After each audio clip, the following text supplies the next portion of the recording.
Сайн байцгаана уу эрхэм үзэгчид та бүхэндээ орой мэндийг алтхан дэвшүүлж байна. Орой бүрийн 19 цагаас DBS телевизийн мэдээний албанаас эрхлэн бэлтгэдэг түүмсийн мэдээллийн үйлдвэрийн ээлжид дугаар эхлэх гэж байна. Бид та бүхэндээ өнөөдрийн аймаг орон нутгийн онцлог мэдээлүүдэд танилцуулъя.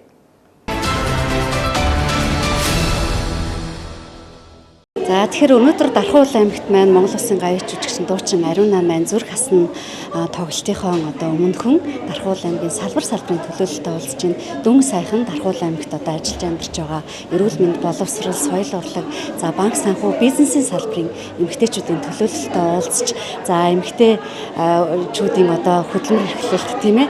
За энэ амьдралдаа эмэгтэйчүүд юуг даван туулах ёстой юм тийм ээ. Амьдралд үнцэнтэй бүхэн юу байх ёстой гэд маш олон үнцэнтэй саналаа хуваалцлаа. Тэгээд нийт дарханчуудыгаа 11-р сарын 14-ний өдөр болох зүрх хасна тоглолтод бүгдээрээ хүрэлцэн очиж дуучин Ариунагийн маань дуулдаг маш олон дуунууд бид бүхний зүрх сэтгэлд хоногшуулсан байдаг.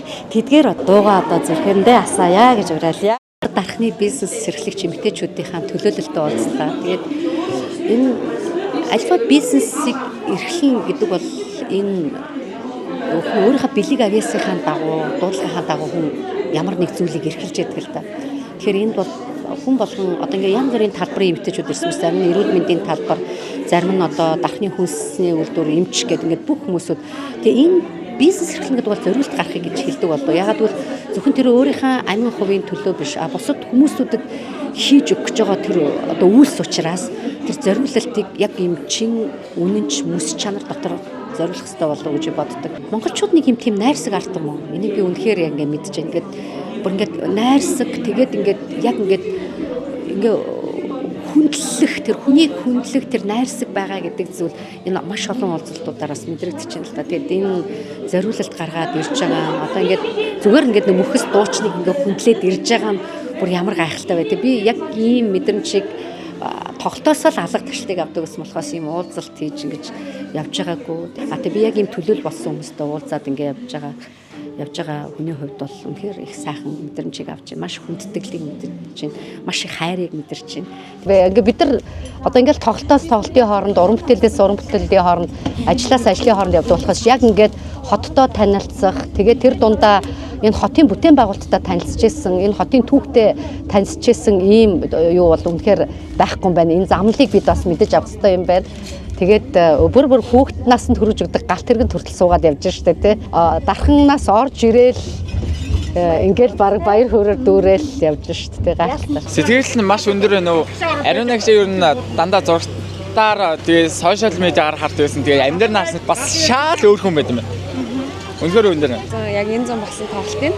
Тэгээд яг ээлжтэйгээ яг зорж тоглолтыг үзсэн. Тэгээд бүр яг тэр үед ингээд авдсан мэдрэмж маань өөр амар гоё байсан учраас өнөөдөр ирж ийн гэхэд амар баярлалаа. Google гэрээсээ гараад түрээд ирсэн. Хүүхд төсгөн гэдэг бол өөрөө амаргүй. Тэр нь хамгийн хүлээцтэй, төвчээртэй, хүүхдээ ойлгодог тий. Хүүхдийнхээ ертөнцийг мэддэг ээжнэр хамгийн сайхан ээжнэр байдаг байх гэж боддог. Тэгээд олон хүүхд төрүүлдэг ээжээ гэдэг бол нэр ямар гайхалтай бай тээ. Тэр чинь хүүхэд бол нөгөө бурхны бэлэг гэдэг. Тэнгүүд тэр бурхны бэлэг болсон хүүхдүүдийг төрүүлээд байна гэдэг бол өөрөө гайхалтай.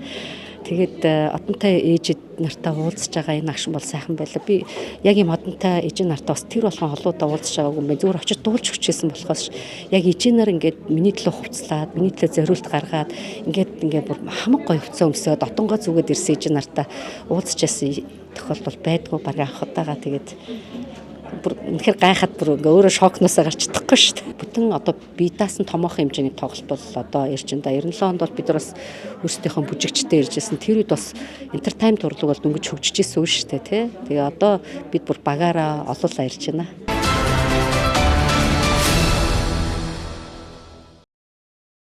Та бүхэндээ энэ өдрийн мэндийг хүргье. Дархны бүх хийдүүд нийлээд хамтраад нодлонгоос эхлээд ингээд энэ 31-р харуулын ард талгаа дээр мод тарих ингээд үйл ажиллагаа явж байгаа.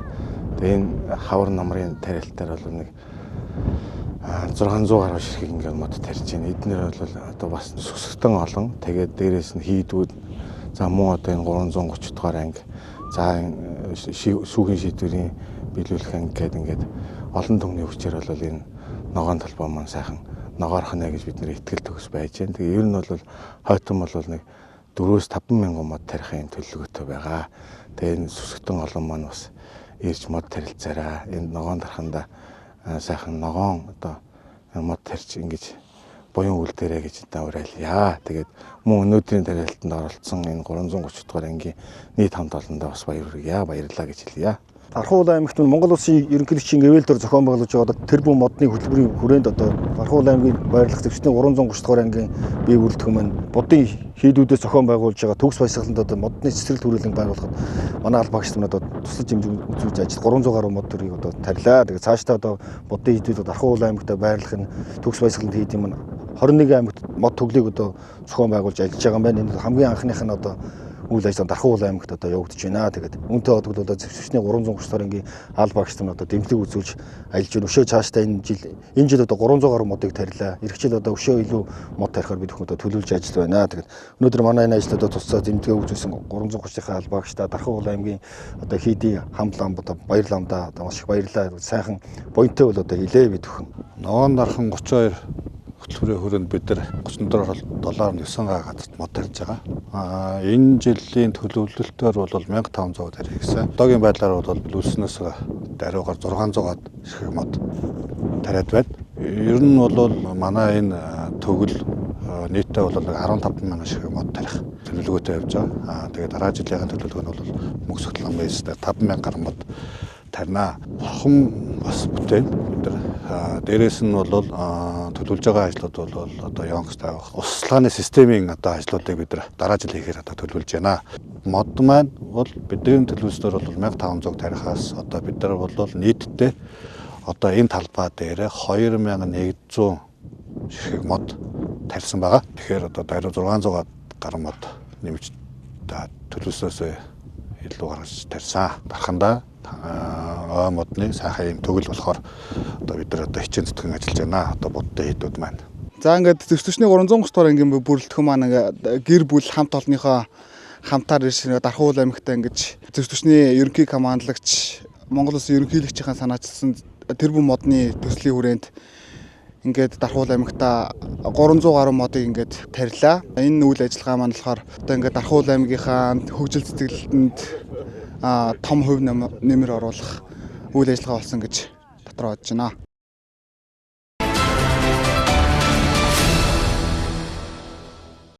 Тэгээ цагаа аваад үзүүлээд тэгээ зураг дахиад надаар аваад өрөхөөр би яг энэ юм түүний гэдэг чинь нэгдүгээр зэрэг учраас манай 10 тодор баг хүн эмэгтэй баг тооцогддог. Нэгдүгээр хоёрдугаар хүн амын ихэнх тал уушхаа дандаа өндөр наснуудад учраас миний бие болоод иргэдүүлэн төлөөлөгч ад жаргалтайгаа нийлээ санаачлагаар өнөөдөр ингээд өөрийнхөө багийнхаа ахмадуудад ингээд нарийн мэргэжлийн улсын сэргэлт үүслэг ингээд хийж байна. Энэ удаагийн улсын сэргэлт үүслэг болохоор 6 чиглэлээр нарийн мэргэжлийн үүслэг хийж байгаа. Зөв судасны эмч байна, докторийн эмч байна, мэдрэлийн эмч, хамар хоолой эмч, яхан онцлогоо, гэмтэл эмчил ингээд дандаа нарийн мэргэжлийн эмч үүслэг хийж байна. Ер нь бол энэ үүслэг хийх нэг шалтгаан болохоор яг вэхээр хүн өвдөд эмнэлэгт очихоос илүү урьдчилан сэргийлэх маш их чухал болсон байгаа.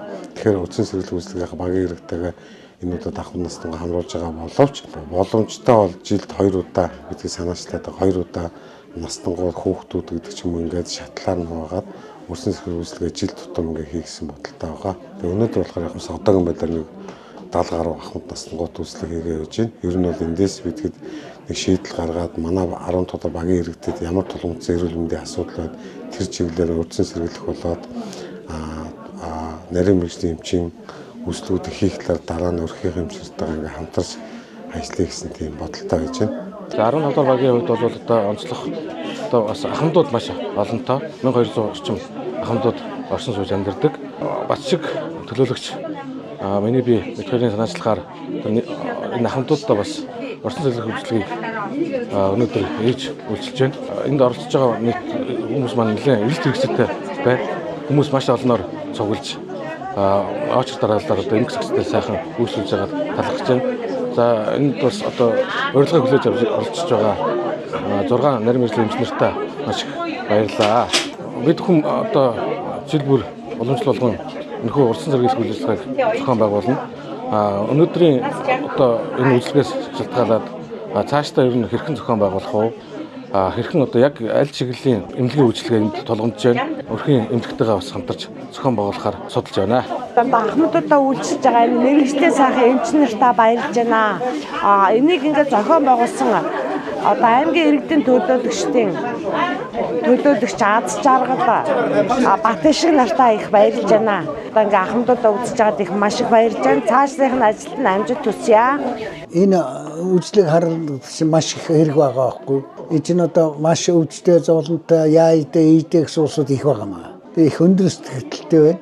Энэ эмчил ялж хөөржил ингэх бол үзег бол ямар бидний үзүүлж чадахгүй шиг. Санаачлал гаргасан Батшиг Аз Жаргал хоёр тал их баярлсан талархснаа илэрхийлье да. Манай 15 дугаар баг бас ард иргэд энэ ахмадуудынхаа төлөө анхаарал тавиад манай аймгийн иргэдийн хуралд байгаа төлөөлөгчд маань одоо ахмадуудаа өнөөдөр эрүүл мэндийн нарийн мэрэгжлийн эмч нарт үзүүлж байгаа. Тэгээ өнөөдөр бүх өгчүүл манлын энд ирсэн, энд тэмдгүүд очирсан 6-7 төрлийн эмч нар ирж үзэж байна нэгдсэн эмнэлгээс. Энэ бол маш их зүйтэй энэ хөгжүүлч одоо яг нэгдсэн эмнэлэгтээ очиод очирлоод явна гэхээр хөл гарна муу янз бүрийн асаргаатай улсууд байгаа учраас ингэж үйлчлэж байгаад нь баярлалаа.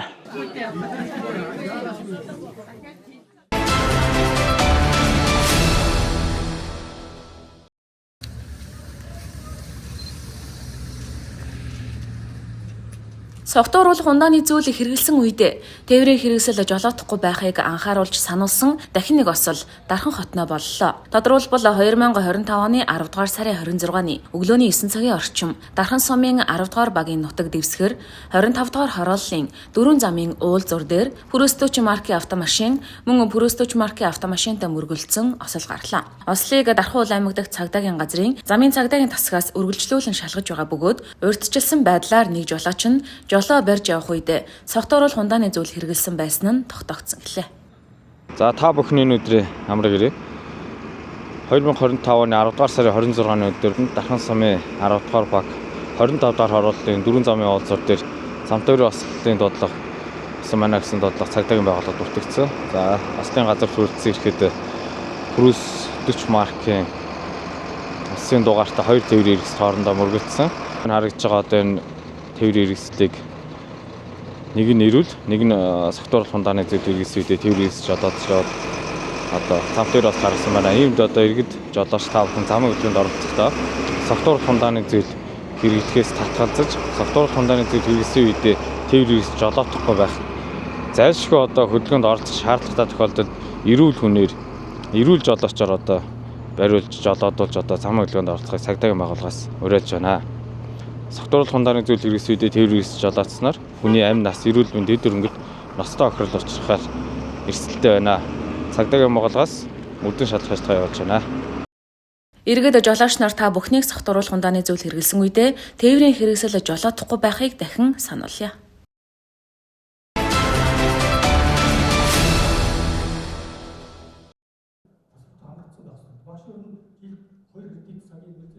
За төрийн албаны тухай хууль аймгийн засгийн хуулиас мөрийг хөтлөв. Босол 2030 үргээд энэ эрчим баримт төчгүүдэд багш нарын орон сууцаар хангах дэмжлэг үзүүлэх юм зохицуулт байгаа. Энэ одоо зохицуултын хүрээнд өнөөдөр засгийн зөвлөлийн хурлаар багш нарт орон сууцны одоо худалдаж авах дэмжлэг үзүүлэх багш гэрүүлд ийм одоо журмын төслийг танилцуулж дэмжлэг авлаа. За журмдаар бол ер нь Дархан уул аймагт ажиллаж байгаа. За 3-аас дээш жил ажилласан доктор суурьшилтай цаашдаа 10 жилээс доош хугацаанд Дархан уул аймагт ажиллах ийм одоо боломжтой сонирхолтой ийм хүмүүст орон сууцтай дэмжлэг үзүүлээ гэж байгаа. Өөрөөр хэлбэл одоо ипотекийн зээл бусад одоо их усраар зээл авахд 20-30 сая төгрөгийн дэмжлэгийг эхний ээлжинд энэ 25 онд багтаагаад 15 гэрүүлд за цаашлаа жил болгоно 28 он хүртэл ингээд энэс доошгүйгээр ингээд дэмжлэг үзүүлэхийн журам төслийг танилцуулж байна. За журамдаар бол бид нар ерөнхийдөө орон сууцны нөхцөл байдлын судалгааг бас авч үзсэн. Дархан уул аймаг тулсын салбарт нийт 2804 багш ажилт нь одоо ажиллаж байгаа. Эдгээрээс одоо ингээд орон сууц судалгаа яг одоо шаардлага хангасан одоо дэд үтцтэй энэ орон сууцнд амьдарч байгаа багш ажлын тоолны 40%-ийг эзэлж байгаа. Тэгэхээр одоо бид нар энэ цаашдын өрн болоос багш нарыг орон сууцаар дэмжлэг үзүүлэх айшгүй шаардлагатай байна гэж үзэж энэ журмыг өнөөдөр танилцуулж байна. За өдрийн урдсан тооцоолоор яг багш гэрүүл гэдэг одоо яг ингээд бүсгийн салбарт гэрүүлээр ажиллаж байгаа 94 багш ажилтан байгаа. Тэгэхээр эдгээр одоо багш ажилтнуудаас сонгох цаашдаа өнөөдрийн засгийн зөвлөлийн хурлаас бас зөвлөлийн гишүүд тодорхой саналуудыг хэлж байна.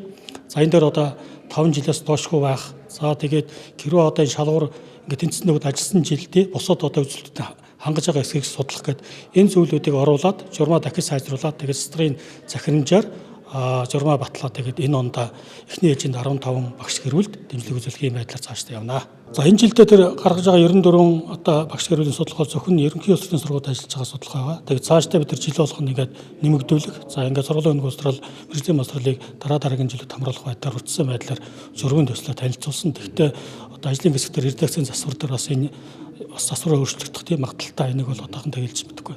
Багш нар өөрсдөө гэрүүл өөрсдөө одоо зах зээлээсээ судлаад банкныхаа нэг ипотекийн шаардлагыг хангаад тухайн банктайгаа одоо гэрээ хийхэд бэлэн болцсон өрсөлдөхөд төлбөр дутагдaltaй байгаа ийм багш гэрүүлдэл энэ одоо дэмжлэгийг үзүүлнэ. За аймгийн засаг дарга багш нарын баг хурлаар Дархуул аймгийн маслын салбарт багш нар энэ орон сууцны хөтөлбөрийг хэрэгжүүлэх ийм газрын асуудлыг шийдэхээр бол урьдчилж ингэж одоо бидэрт чиглэл өгсөн.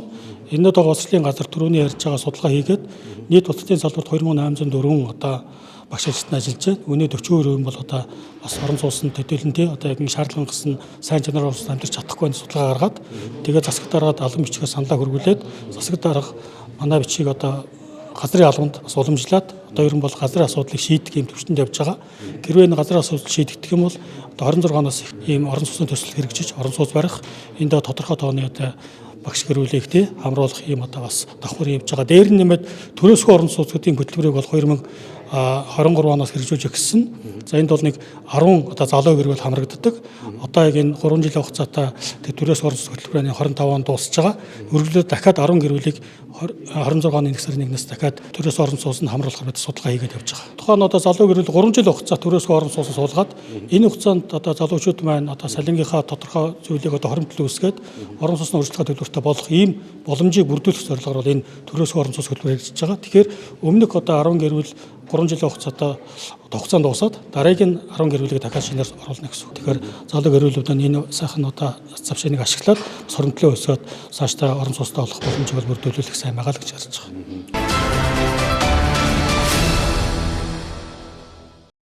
Суурьшны бүсэг байгууллагын засаг даргын энэ үдсэн хөтөлбөрийн хүрээнд энэ хавцуур газар шинжилгээ сайжруулах төлөвлөгөө байгаа. За энэ хүрээнд манай ажлын хэсэг ажиллаж байгаа. Өнөөдөр засаг даргын зөвлөлийн хурлаар 250 айлын амны орон сууцтай холбоотой хэсэгдсэн ерөнхий төлөвлөгөөг аймгийн иргэдийн төлөөлөгчдийн хоролд өргөж хилцүүлэх, иргэдийн төлөөлөгчдийн хурлаар батлуулах ийм зүй ёсны шаардлага байгаа. Энүүнийг бас хилцүүлж гүйцэтгэж байгаа компани төлөөллөөр танилцууллаа. Ажлын хэсгээс бас тодорхой саналууд, тайлбаруудыг хэлж танилцууллаа.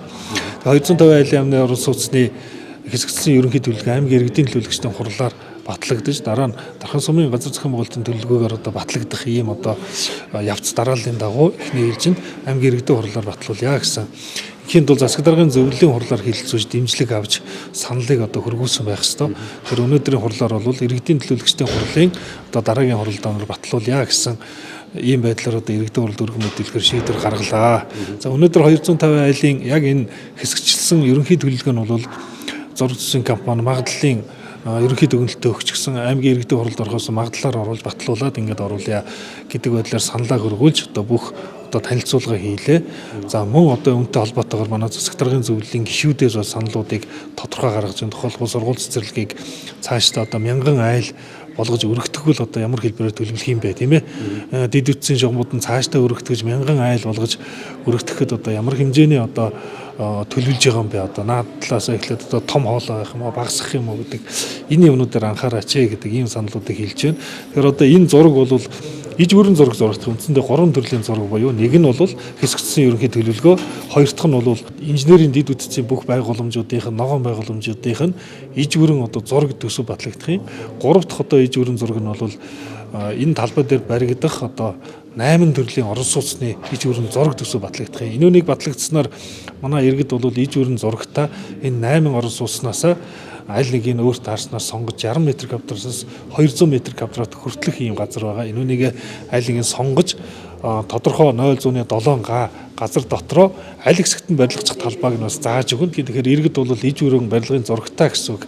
Тэгээ энээс шалтгаалаад одоо банкны зээл бус тэмхүү үйлчлэхэд одоо бэлэн байх үүднээс энэ зургийг иж бүрэн гаргаж байгаа. Тэгэхээр иж бүрэн ийм 3 зураг одоо 11 сар дотор багтааж иргэдийн төлөөлөгчдийн хурлаар нийт төсөв нь хэд болох вэ гэдэг зүйлийг бол 11 сар дотор тодорхой болгочихно.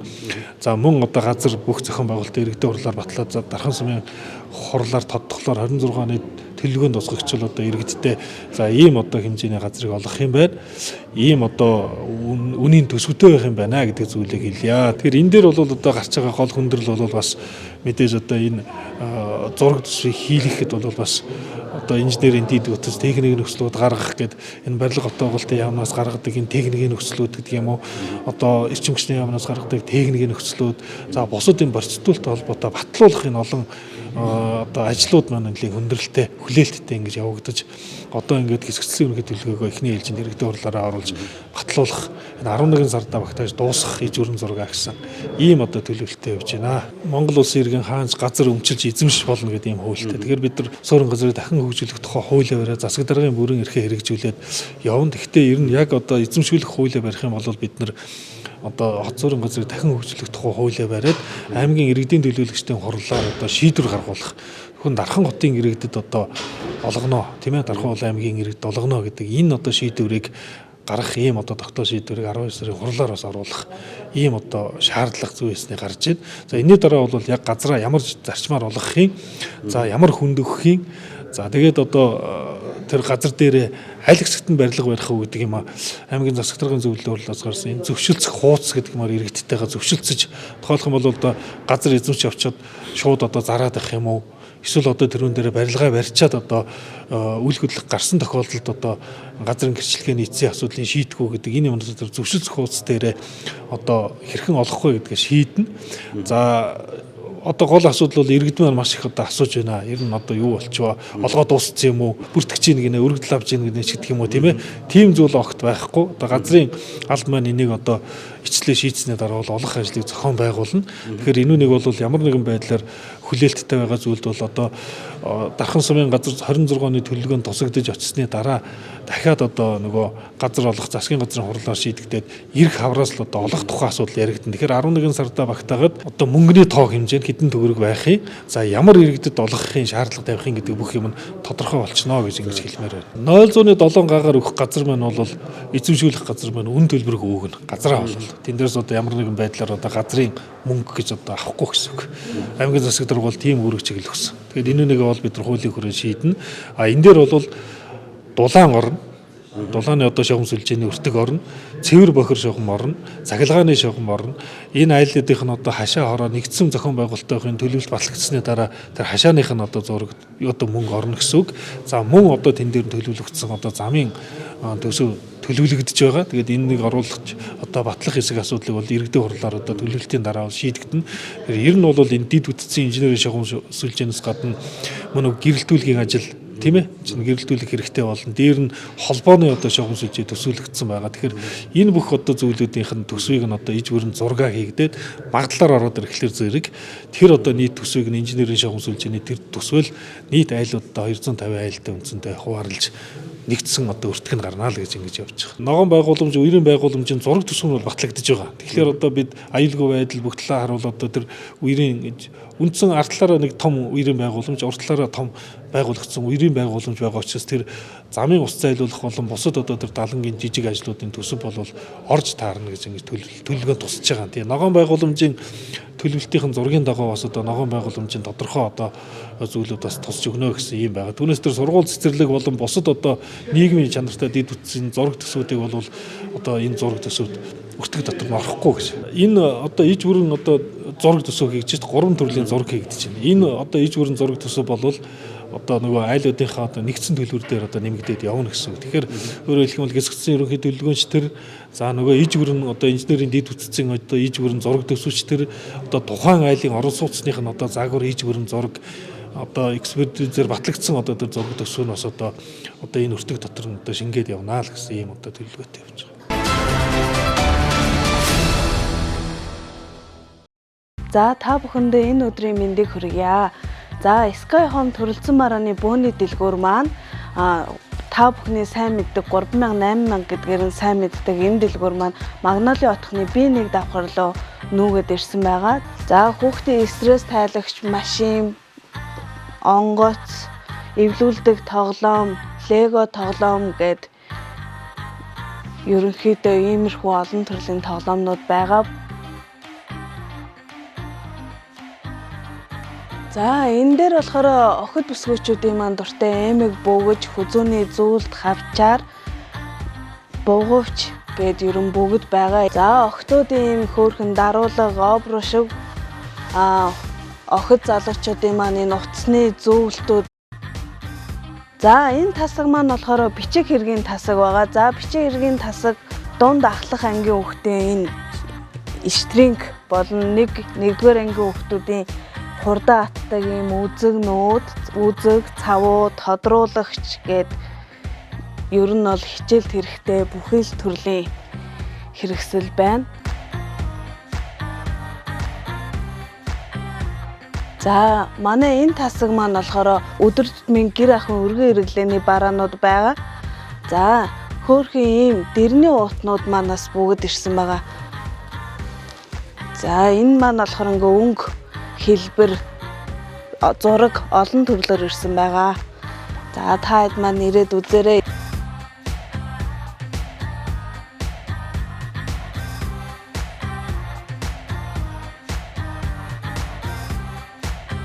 За одоо ингээд ургацноогоо дарахад хэрэгтэй бас ийм 500 г-ийн багтаамжтай ийм шилэн савнууд маань.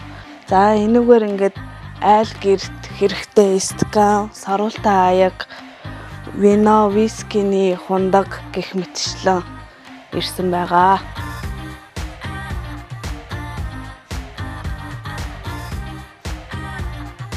За энэ аяг тавг угаадаг, жимс угаадаг энэ угаагч шингэм. За 500 г-тай угаалгын нунтгууд маань болохоор бүгд 3000. За 2 кг-тай угаалгын нунтаг 30 ширхэгтэй гэлэн бок. За 5 кг-тай угаалгын хуурай нунтаг маань бас худалдаалагдаж байна.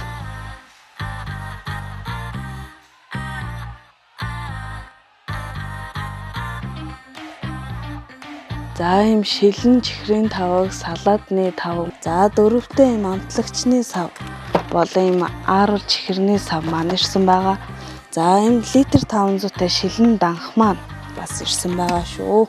За энэ хүүхдийн саруултай аягнууд, за салфетигний сав маань болохоор ягаан цагаан хар гэд өнгөний сонголттой ирсэн байгаа.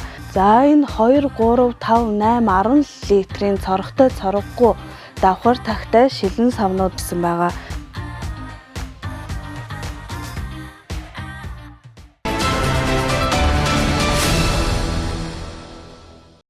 Ингээд та бүхэндээ өнөөдрийн мэдээллийн хөтөлбөрт анхаарал хандуулсанд баярлалаа. Маргааш шинэхэн дугаараараа 19 цагаас эргүүлцгээе. Баяртай үзэгчдээ.